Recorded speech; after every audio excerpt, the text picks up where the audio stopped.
ಈಚೆ ಹೋಗಿ ನೋಡ್ಬೇಕಾಗುತ್ತೆ ಪ್ರಾಬ್ಲಮ್ ಏನು ಅಂತ. ಅರ್ಜುನ್ ಕಾರ್ನ ಬಾನೆಟ್ ತೆಗೆದು ಚೆಕ್ ಮಾಡ್ತಿದ್ದ. ಆಗ ಅವನ್ಗೆ ಒಂದು ಥಿಯೇಟರ್ ಕಾಣಿಸುತ್ತೆ. ಅದು ಅದರ ಲೈಟ್ ನ ಬೆಳಕಿಂದ ಝಗಮಗ ಅನಿಸ್ತಿರುತ್ತೆ. ದಿಶಾ, ಇದ್ಯಾವುದೋ ಥಿಯೇಟರ್ ಇರ್ಬೇಕು ಅನ್ಸುತ್ತೆ. ಸರಿಯಾಗಿ ಹೇಳ್ತಿದ್ಯಾ. ನಡಿ ಅರ್ಜುನ್, ಥಿಯೇಟರ್ ಒಳಗೆ ಹೋಗೋಣ. ಯಾವ್ದಾದ್ರೂ ಒಂದು ಸಿನಿಮಾ ಓಡ್ತಿರತ್ತೆ ಅನ್ಸುತ್ತೆ. ನಿನಗೇನು ಹುಚ್ಚಿಡ್ದಿದ್ಯಾ? ರಾತ್ರಿ 11 ಗಂಟೆ ಆಗಿದೆ. ಬಾ ಅರ್ಜುನ್, ನಮ್ಗೆ ಅಲ್ಲೇ ಯಾರಾದ್ರೂ ಮೆಕ್ಯಾನಿಕ್ ಸಿಕ್ಕಿದ್ರು ಸಿಗ್ತಾರೆ. ದಿಶಾ ಅರ್ಜುನ್ ಹತ್ರ ಹಠ ಮಾಡ್ತಿರ್ತಾಳೆ. ಅರ್ಜುನ್ಗೆ ಇಷ್ಟ ಇಲ್ಲದೆ ಇದ್ರೂ ಕೂಡ ದಿಶಾಗೋಸ್ಕರ ಅವನು ಥಿಯೇಟರ್ ಒಳಗಡೆ ಹೋಗ್ತಾನೆ. ಥಿಯೇಟರ್ ಒಳಗೆ ಯಾವುದೋ ಒಂದು ಶೋ ನಡೀತಿರುತ್ತೆ. ಆದ್ರೆ ಥಿಯೇಟರ್ನ ಎಲ್ಲ ಸೀಟ್ಗಳು ಖಾಲಿನೇ ಇರುತ್ತೆ. ಆಗ ದಿಶಾಗೆ ಯಾಕೋ ತುಂಬಾನೇ ವಿಚಿತ್ರ ಅಂತ ಅನ್ಸುತ್ತೆ. ಬಾ ಅರ್ಜುನ್, ನಾವಿಲ್ಲಿಂದ ಹೋಗ್ಬಿಡೋಣ. ಇವಾಗೇನಾಯ್ತು? ಒಳಗಡೆ ಬಂದಾಗಿದೆ. ಈ ಪ್ಲೇನ ನೋಡ್ಕೊಂಡೆ ಹೋಗೋಣ. ಗೊತ್ತಿಲ್ಲ ಯಾಕೋ ನನಗೆ ತುಂಬಾ ಮಜಾ ಬರ್ತಾ ಇದೆ. ಮುಂದೆ ಇರೋ ಸ್ಟೇಜ್ ಮೇಲೆ ಒಬ್ಬ ಯುವಕ ತುಂಬಾ ವಿಚಿತ್ರವಾಗಿ ಡ್ಯಾನ್ಸ್ ಮಾಡ್ತಾ ಫನ್ನಿ ಡೈಲಾಗ್ಸ್ ಗಳನ್ನ ಹೇಳ್ತಿರ್ತಾನೆ. ಮತ್ತೆ ಇದನ್ನ ನೋಡಿ ಅರ್ಜುನ್ಗೆ ತುಂಬಾನೇ ಮಜಾ ಬರ್ತಿರತ್ತೆ. ಅರ್ಜುನ್, ನಿನ್ಗೆ ಈ ಥಿಯೇಟರ್ ಅಲ್ಲಿ ಖಾಲಿ ಕುರ್ಚಿಗಳು ಕಾಣಿಸ್ತಾ ಇಲ್ವಾ?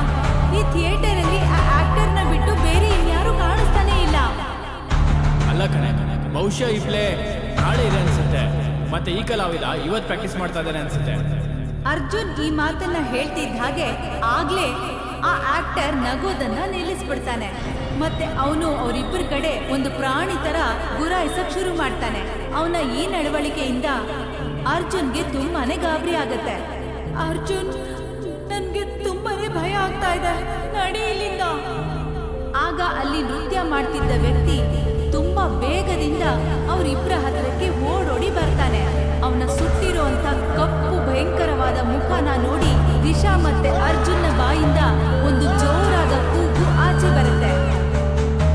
ಈ ಘಟನೆ ಆದ ಒಂದು ದಿನದ ನಂತರ ರಾಜನ್ ತನ್ನ ಬಂಗ್ಲೆಯ ಹೊರಗಡೆಯ ಗಾರ್ಡನ್ ಅಲ್ಲಿ ಓಡಾಡ್ತಾ ಇದ್ದ.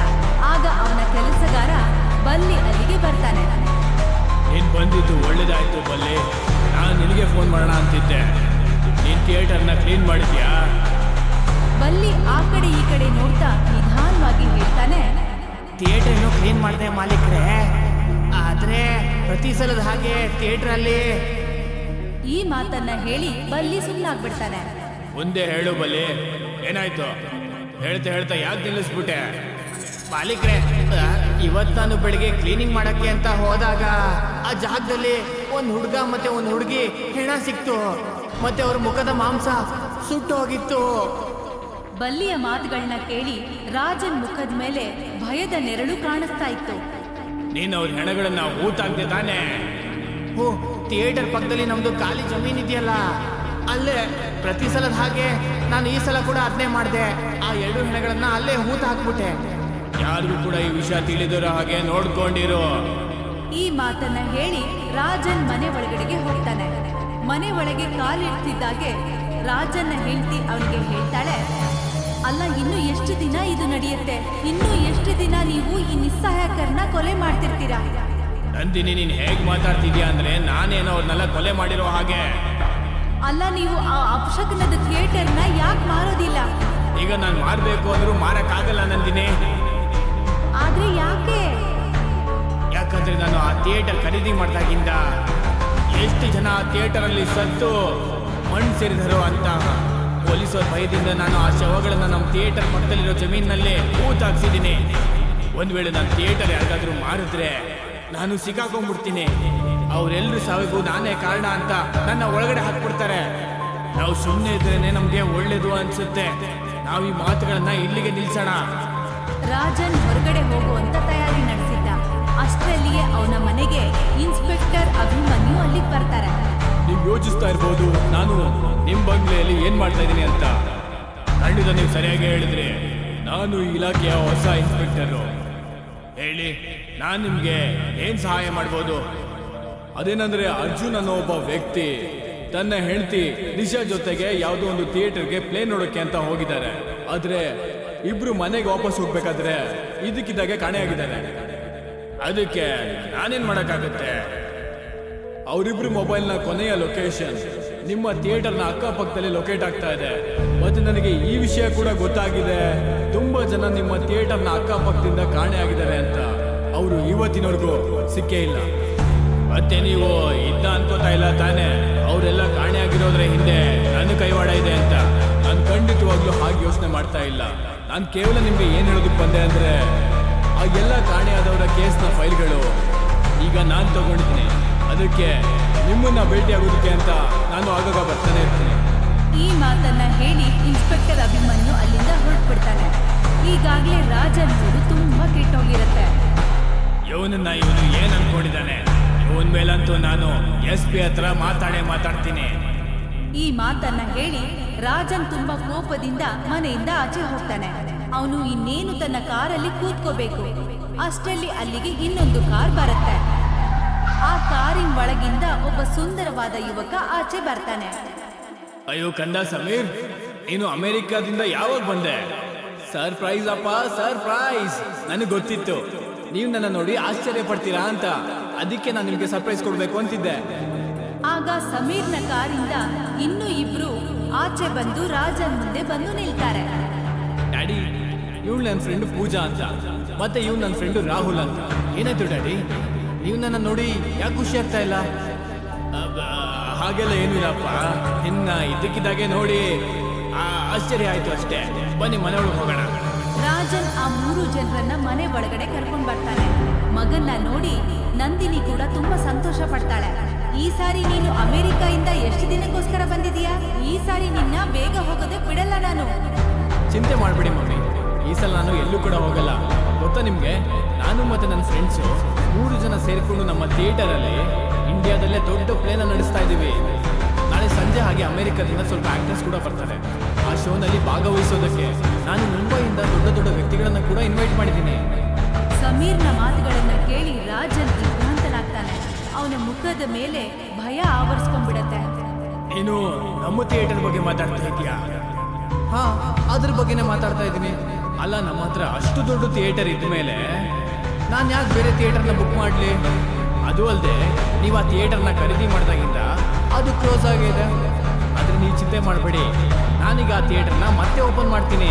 ಮತ್ತೆ ಇಡೀ ಪ್ರಪಂಚ ಆಶ್ಚರ್ಯ ಪಡಬೇಕು. ಮತ್ತೆ ಹಾಗೆ ಪಾಪ, ನಾಳೆ ಆಗೋ ಪ್ಲೇಗೆ ನಾನೇ ರೈಟರ್ ಕೂಡ. ಈ ಮಾತನ್ನ ಹೇಳಿ ಸಮೀರ್ ತನ್ನ ಸ್ನೇಹಿತರೊಂದಿಗೆ ಅಲ್ಲಿಂದ ಹೊರಟೋಗ್ಬಿಡ್ತಾನೆ.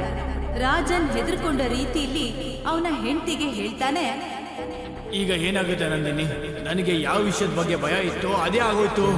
ಯೋಚನೆ ಮಾಡಬೇಡಿ. ನೀವ್ ಯಾವಾಗ ಈ ಥಿಯೇಟರ್ ಖರೀದಿಸಿದ್ರೋ ಅಲ್ಲಿಂದ ಇಲ್ಲಿವರೆಗೂ ಆ ಥಿಯೇಟರ್ ಅಲ್ಲಿ ಯಾವ ಪ್ಲೇನೂ ಆಗಿಲ್ಲ. ಯಾವ್ದಾದ್ರೂ ಪ್ಲೇ ಆದ್ಮೇಲೆ ಅಲ್ಲಿನ ಪರಿಸ್ಥಿತಿ ಸರಿ ಹೋಗ್ಬೋದು ಅನ್ಸುತ್ತೆ. ನೀವು ಬಲ್ಲಿನ ಥಿಯೇಟರ್ ಕಳಿಸಿ. ಮತ್ತೆ ಅವನಿಗೆ ಹೇಳಿ ಅವನು ನನ್ನ ಮಗ ಮತ್ತೆ ಅವನ ಸ್ನೇಹಿತರನ್ನ ನೋಡ್ಕೊಳ್ಳಿ ಅಂತ. ಮಾರನೇ ದಿನ ಆ ಪೂರ್ತಿ ಥಿಯೇಟರ್ ಜನರಿಂದ ತುಂಬ ಹೋಗಿತ್ತು. ಸಮೀರ್ ತನ್ನ ಫ್ರೆಂಡ್ಸ್ ಜೊತೆ ತುಂಬಾನೇ ಸಂತೋಷವಾಗಿದ್ದ. ಆದ್ರೆ ಅಲ್ಲೇ ಇದ್ದ ರಾಜನ್ ಮತ್ತೆ ನಂದಿನಿ ಮುಖ ಮಾತ್ರ ಭಯದಿಂದ ಇತ್ತು. ಏನಾಯ್ತು ಅಪ್ಪ? ನಾನು ನೋಡ್ತಾನೆ ಇದ್ದೀನಿ, ನೀವು ಇಲ್ಲಿ ಕೂತಾಗಿಂದ ನಿಮ್ಮ ಮುಖದಲ್ಲಿ ಭಯ ಕಾಣಿಸ್ತಾ ಇದೆಯಲ್ಲ. ನಿನ್ನ ಪ್ಲೇ ಯಾವಾಗ ಶುರು ಆಗುತ್ತೆ ಮಗನೆ? ಇನ್ನೇನಪ್ಪ, ಸ್ಟಾರ್ಟ್ ಆಗ್ಬಿಡುತ್ತೆ. ಸ್ವಲ್ಪ ಹೊತ್ತಿನಲ್ಲೇ ಪರದೆ ಓಪನ್ ಆಗುತ್ತೆ. ಮತ್ತೆ ಅದಾದ್ಮೇಲೆ ನಮ್ಮ ಈ ಥಿಯೇಟರ್ ನೋಡ್ತಾ ನೋಡ್ತಾ ಇಡೀ ಇಂಡಿಯಾ ಮತ್ತೆ ಇಡೀ ಪ್ರಪಂಚಕ್ಕೆ ಫೇಮಸ್ ಆಗುತ್ತೆ. ಆಗ ಅಲ್ಲಿಗೆ ಇನ್ಸ್ಪೆಕ್ಟರ್ ಅಭಿಮನ್ಯು ಬಂದ್ಬಿಡ್ತಾರೆ. ಇನ್ಸ್ಪೆಕ್ಟರ್ ಅಭಿಮನ್ಯು ರಾಜನ್ ಕಡೆ ನೋಡ್ತಾ ಮುಗುಳ್ನಗ್ತಾ ಹೇಳ್ತಾನೆ, ಚಿಂತೆ ಮಾಡಬೇಡಿ, ನಾನೇನು ಕರೀದೇ ಇರೋ ಅತಿಥಿ ಅಲ್ಲ, ಬದಲಿಗೆ ನನ್ನ ಕೂಡ ಇನ್ವೈಟ್ ಮಾಡಿದ್ದಾರೆ. ಆಗ ಪೂಜಾ ರಾಹುಲ್ ಮತ್ತೆ ಸಮೀರ್ಗೆ ಹೇಳ್ತಾಳೆ, ನಡೀರಿ ಸ್ಟೇಜ್ ಮೇಲೆ ಹೋಗೋಣ, ನೋಡೋಣ ಯಾಕಲ್ಲಿ ಲೇಟ್ ಆಗ್ತಿದೆ ಅಂತ. ಆಡಿಯನ್ಸ್ ಪ್ಲೇ ಸ್ಟಾರ್ಟ್ ಆಗೋದನ್ನೇ ಕಾಯ್ತಾ ಕೂತಿದ್ದಾರೆ. ಅವ್ರು 3 ಜನ ಸ್ಟೇಜ್ ಮೇಲಿರೋ ಪರದೆ ಹಿಂದೆ ಹೋಗ್ತಾರೆ. ಸ್ವಲ್ಪ ಹೊತ್ತಾದ್ಮೇಲೆ ಸ್ಟೇಜ್ ಅಲ್ಲಿ ಕತ್ಲಾವರ್ಸತ್ತೆ. ಇದ್ದಕ್ಕಿದ್ದಾಗೆ ಪರದೆ ಸರಿಯುತ್ತೆ. ಮತ್ತೆ ಒಬ್ಬ ವಿಚಿತ್ರವಾಗಿ ಕಾಣಿಸುವಂತ ವ್ಯಕ್ತಿ ಅಲ್ಲಿ ಡ್ಯಾನ್ಸ್ ಮಾಡ್ತಾ ಇರ್ತಾನೆ. ಇದೆಂತ ಪ್ಲೇ? ಉಳಿದಿರೋ ಆಕ್ಟರ್ಸ್ ಎಲ್ಲಿಗೆ ಹೋದ್ರು? ಯಾವುದೇ ಅನೌನ್ಸ್ಮೆಂಟ್ ಇಲ್ಲ, ಸೌಂಡ್ ಇಲ್ಲ. ಇಲ್ಲೇನಾಗ್ತಾ ಇದೆ? ಇನ್ಸ್ಪೆಕ್ಟರ್ ಅಭಿಮನ್ಯು ಈ ಮಾತನ್ನ ಹೇಳಿರ್ತಾರೆ. ಆಗ ಆ ಭಯಂಕರವಾಗಿ ಕಾಣುವಂತ ವ್ಯಕ್ತಿ ಇನ್ಸ್ಪೆಕ್ಟರ್ ಅಭಿಮನ್ಯು ಕಡೆ ನೋಡಿ ಪಿಶಾಚಿಯ ರೀತಿಯಲ್ಲಿ ನಗೋಕೆ ಶುರು ಮಾಡ್ತಾನೆ. ಇದ್ದಕ್ಕಿದ್ದಾಗೆ ರಾಹುಲ್, ಬಲ್ಲಿ, ಪೂಜಾ ಮತ್ತೆ ಸಮೀರ್ ಶವ ಹಗ್ಗದಲ್ಲಿ ನೇತಾಡ್ತಾ ಇರೋದು ಎಲ್ರಿಗೂ ಕಾಣಿಸಕ್ ಶುರುವಾಗತ್ತೆ. ಆ 4 ಜನರ ದೇಹ ಸುಟ್ಟೋಗಿರತ್ತೆ. ಇದನ್ನ ನೋಡಿ ಸ್ಟೇಜ್ ಮೇಲೆ ಇದ್ದವರೆಲ್ಲ ಓಡ್ ಹೋಗ್ತಾರೆ. ಇನ್ಸ್ಪೆಕ್ಟರ್ ಅಭಿಮನ್ಯು ತನ್ನ ಪಿಸ್ತೂಲ್ ತೆಗಿತಾ ಅಲ್ಲಿರೋ ಎಲ್ಲಾ ಜನರಿಗೂ ಹೇಳ್ತಾನೆ, ಯಾರು ಕೂಡ ಸ್ಟೇಜ್ ಇಂದ ಹೊರಗಡೆ ಹೋಗ್ಬಾರ್ದು. ಆದ್ರೆ ಇನ್ಸ್ಪೆಕ್ಟರ್ ಅಭಿಮನ್ಯು ಮಾತನ್ನ ಯಾರು ಕೇಳೋದಿಲ್ಲ. ಈಗ ಥಿಯೇಟರ್ ಅಲ್ಲಿ 3 ಜನ ಮಾತ್ರ ಇರ್ತಾರೆ. ಇದ್ದಕ್ಕಿದ್ದಾಗೆ ಆ ವ್ಯಕ್ತಿ ಓಡ್ತಾ ರಾಜನ್ ಹತ್ರಕ್ಕೆ ಬರ್ತಾನೆ. ಮತ್ತೆ ಅವನ ಸುಟ್ಟಿರುವಂತ ಭಯಂಕರವಾದ ಮುಖ ನೋಡಿ ಇನ್ಸ್ಪೆಕ್ಟರ್ ಅಭಿಮನ್ಯು ಕೂಡ ನಡುಗೋಕೆ ಶುರು ಮಾಡ್ಬಿಡ್ತಾನೆ. ಯಾವ್ದೇನೋ ಈ ಥಿಯೇಟರ್ ನಂದು. ಎಷ್ಟೋ ವರ್ಷಗಳ ಹಿಂದೆ ಈ ವ್ಯಕ್ತಿ ಈ ಥಿಯೇಟರ್ ನನ್ನ ಹತ್ರ ಖರೀದಿ ಮಾಡಕ್ಕೆ ಅಂತ ಬಂದಿದ್ದ.